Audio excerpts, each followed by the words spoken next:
किंवदंती है कि जापान का कामाकुरा एक जादुई प्राचीन शहर है जो मनुष्यों, योकई और देवताओं का घर है। यहाँ तीनों लोगों ने शांतिपूर्ण सह अस्तित्व का समझौता किया और योकई व मनुष्य इसमें सफल भी रहे।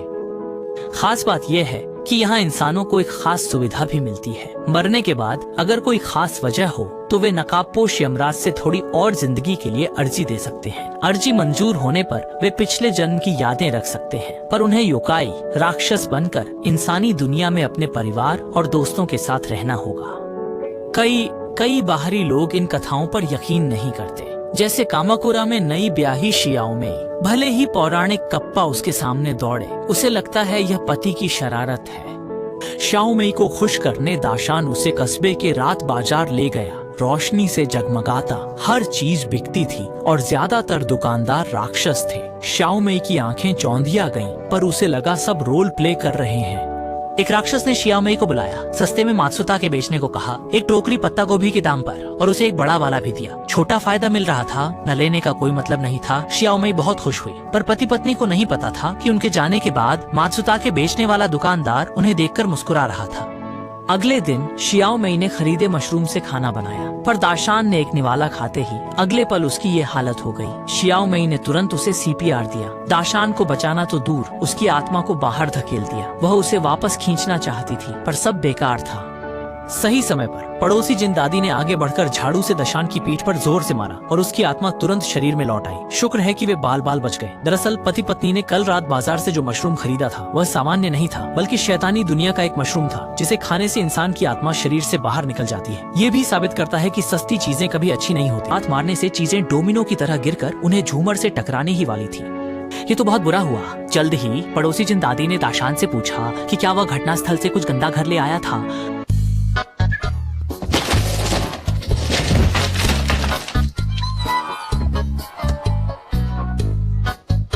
यह भिखारी सा बूढ़ा असल में एक वृद्ध देवता है, पर दुनिया में कोई उसे पूजना नहीं चाहता, क्योंकि उसका नाम सुनते ही सब सहम जाते हैं।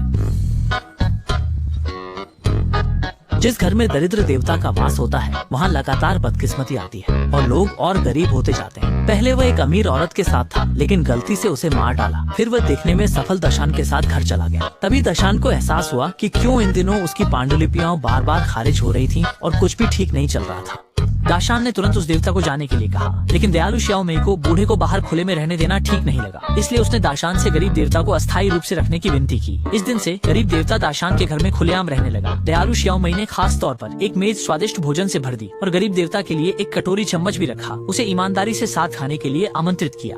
गरीब ने गरम चावल खाते ही सीधे रो पड़ा। धन्यवाद के लिए निर्धन देव ने अपनी पोटली से एक कटोरा शियाओमेई को दिया। हालांकि यह कटोरा पुराना और गंदा था, पर शियाओमेई ने इसे बुरा नहीं माना और बदले में अपना कटोरा दिया। तभी अचानक एक स्क्रॉल प्रकट हुआ, जो वरिष्ठों द्वारा जारी किए गए अवतार उम्मीदवारों की सूची थी। दरिद्र देवता को भी अब और रुकना ठीक नहीं लगा। वह उठकर अगले भाग्यशाली की ओर बढ़ चला। ये तो खुशी की बात थी, पर छोटी मेई के चेहरे पर विदाई का भाव था। वह टूटे कटोरे को थामे हुए गुमसुम थी। पैसे से ज्यादा उसे रिश्तों की परवाह थी, पर दुनिया में कौन सी दावत हमेशा चलती है। लेकिन शियाओमेई की इसी वफादार और दयालुता ने ही उसकी किस्मत बदल दी। गरीबी के देवता के जाने के बाद घर का भाग्य सचमुच पलट गया। शियाओमेई को अचानक पब्लिशिंग हाउस से फोन आया कि दाशान की पांडुलिपि फिर से स्वीकार कर ली गई है। वह दर्शन को ढूंढने दौड़ती हुई गई, पर सीढ़ियों से उतरते समय अचानक एक बड़े हाथ ने उसे फंसा लिया और वह मुंह के बल गिर पड़ी। जब वह उठी तो उसे बस सिर दर्द और शरीर में अजीब सा हल्कापन महसूस हुआ। जब उसने अपनी त्वचा को छुआ तब उसे पता चला कि वह अभी अभी शरीर से बाहर थी। लेकिन जब वह वापस मुड़ी खोजने तो पाया कि उसका शरीर पहले ही गायब हो चुका था और इन सब का कसूरवार वही राक्षस था जिसने पहले उन्हें रात के बाजार में जहरीले मशरूम बेचे थे। दाशान को जब पता चला कि उसकी पांडुलिपि स्वीकार हो गई है तो वह घर आकर तेजी से काम करने लगा। शियाओमेई की बेचैनी पर उसका बिल्कुल ध्यान नहीं गया। शियाओमेई भी कुछ नहीं कर पाई। शियाओमेई भी नहीं चाहती थी कि वह उसके लिए चिंता करे, इसलिए उसने यह बात दाशान को नहीं बताई। लेकिन बाद के दिनों में दाशान की शारीरिक स्थिति तेजी से बिगड़ने लगी। एक दिन वह शराब खाने में दोस्तों के साथ पी रहा था। मालकिन ने उसकी बेजान आंखें और काला माथा देखकर उसे एक तावीज दिया, ये कहते हुए कि इसे दरवाजे पर लगाने से कोई बुरी चीज उसे परेशान नहीं कर पाएगी। दाशान घर लौटा और तुरंत तावीज दरवाजे पर चिपका दिया, पर उसे क्या पता था कि इससे शियाओमेई दरवाजे के बाहर ही रुक जाएगी। दाशान ने सपने में भी नहीं सोचा था कि मालिक जिस गंदी चीज की बात कर रहा था वह उसकी पत्नी थी, जिसका मतलब था कि वह अब मर चुका है। तभी यमदूत आया और बोला कि शियाओ मई की उम्र अभी पूरी नहीं हुई थी, जरूर कोई गलती हुई होगी जिससे उसकी इतनी कम उम्र में मौत हो गई। उसने यह भी कहा कि अगर उसका शरीर मिल जाए तो उसके वापस इंसान बनने की संभावना है।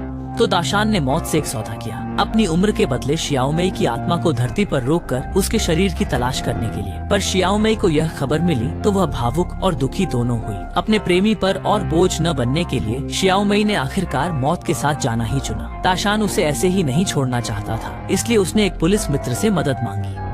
पुलिस वाले ने सिर हिलाया और लोमड़ी की नाक में बदलकर शियाओ मई की स्वेटर को जोर से सूंघा। इस गंध का पीछा करते हुए पुलिस ने दाशान के साथ शियाओ मई का शव ढूंढ लिया। दरअसल जिस राक्षस ने शव चुराया था उसने उसे एक मृत आत्मा को सौंप दिया था। शरीर मिल गया, पर शियाओ मई को जीवित करने के लिए उसकी आत्मा को जादुई प्राचीन राजधानी से लाना होगा। लेकिन जीवित लोग जादुई प्राचीन राजधानी जाने वाली ट्राम में नहीं बैठ सकते।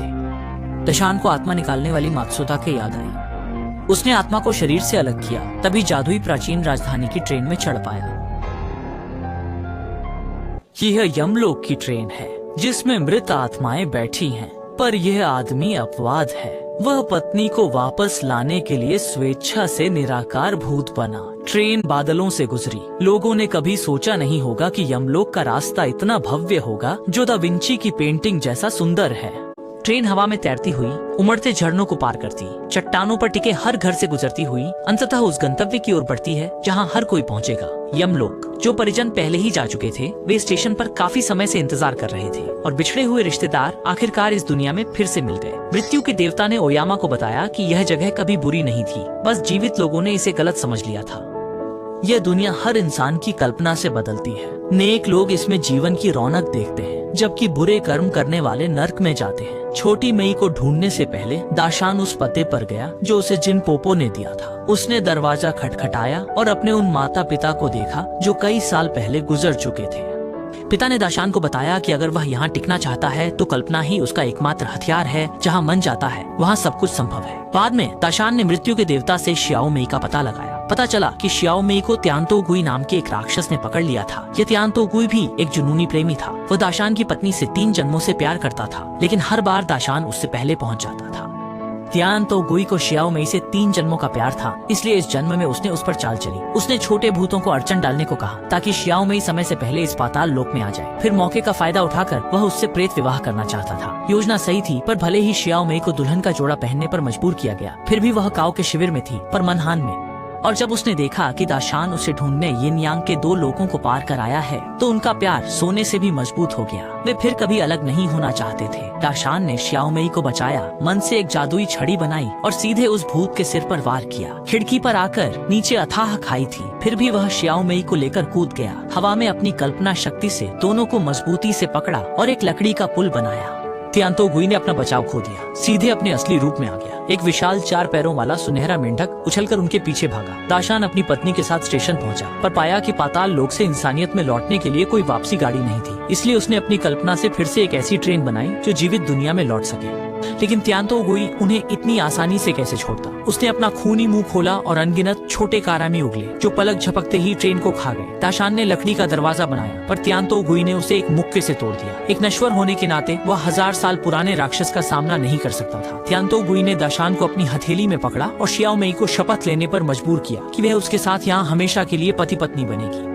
दाशान को बचाने के लिए शियाओ मई को मानना पड़ा। उसके हर वचन ने उसके दिल को चाकू की तरह चीरा। शपथ पूरी होने ही वाली थी कि एक लकड़ी का कटोरा उड़कर आया और त्यांतो गुई के माथे पर जा लगा। हाँ, यह वही कटोरा था जो गरीब देवता ने शियाओ मई को दिया था। हालांकि यह टूटा फूटा था, पर यह एक दिव्य हथियार था जिसे ये राक्षस नहीं झेल सकते थे।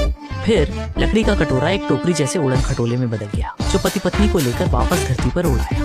बेचारा त्यांतो गुई मेंढक फिर भी हंस का मांस नहीं खा पाया। जल्द ही दाशान और शियाओ मई कामापुरा लौट आए और गरीब देवता का लकड़ी का कटोरा भी 2 हिस्सों में टूट गया। घर लौटने के बाद भले ही उनका जीवन अभी भी साधारण था, लेकिन 100 लोगों में 101 तरह का प्यार होता है।